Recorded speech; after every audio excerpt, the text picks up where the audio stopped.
Shanquella Robinson, a 25-year-old woman who was badly beaten and murdered by a friend during a group trip to Mexico, has been linked to new evidence. On the one hand, the US government is treating the case seriously, but they're not required to do so by law. Friends of Robinson first told her family and the police that she died of alcohol poisoning. However, this has since been revealed to be incorrect. Hello everyone, and welcome to another video. Today we'll be looking at Cabo 6 in trouble after Shanquella's friends leak shocking proof. Yeah, you heard it right. For several months, the murder of Shanquella Robinson has received extensive media coverage. Nancy Grace, a respected legal analyst and television journalist in the United States, has taken it upon herself to promote awareness and collect additional evidence. Robinson's murder was most likely orchestrated by her Cabo 6 traveling companions. They committed a horrible act and then tampered with evidence by giving Robinson's family and the US authorities fake statements. People are now openly questioning the state's laws as a result of Nancy Grace's enormous public impact. Shanquella Robinson's story is a tragic illustration of how justice can be impeded, and it demonstrates the significance of transparency and honesty in criminal investigations. I fully agree with Nancy's stance on this issue. Allowing individuals to simply flee to another country to handle disputes sets a dangerous precedent, as it implies that they can act with impunity and avoid the consequences of their actions.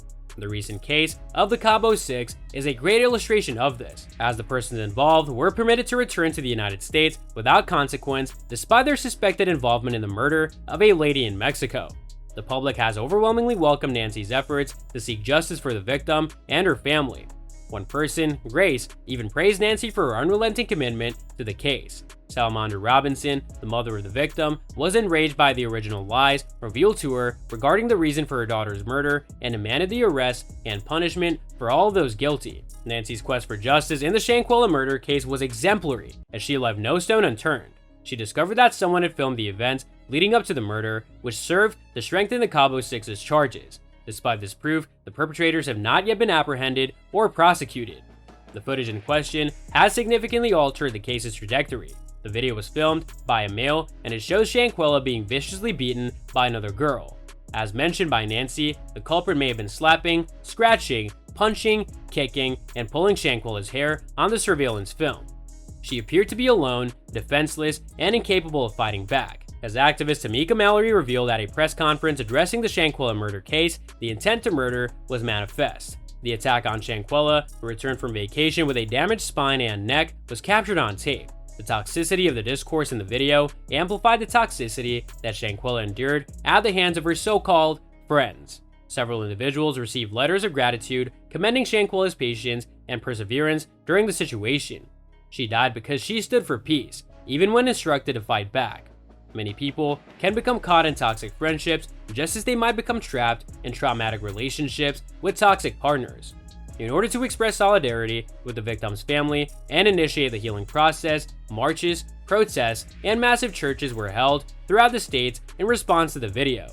People have banded together to seek justice for Shanquella and her family. As the video struck havoc on the public, the suspects must be punished and there must be a triumph of justice. Even after the autopsy was completed, it was evident that the two girls had sustained severe trauma, including blunt force trauma to the forehead, friction rubs, and shattered neck and spinal bones. Intoxication with alcohol is not the only cause of her death. The legal team, notably Ben Crump and Sue Ann, have made extraordinary efforts to advance the case swiftly by locating new arguments and key witnesses to support their position.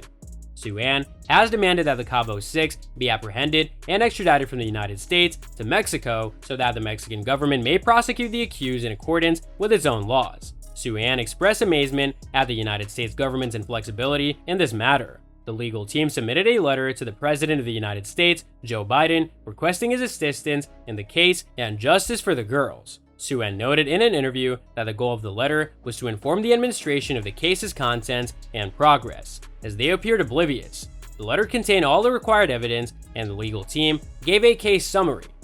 So that's all for today's video. If you enjoyed it, remember to leave a like, subscribe, and ring that bell icon so that you never miss our upcoming videos. And don't forget to share your thoughts in the comments section down below. Stay tuned, and we'll catch you in the next video.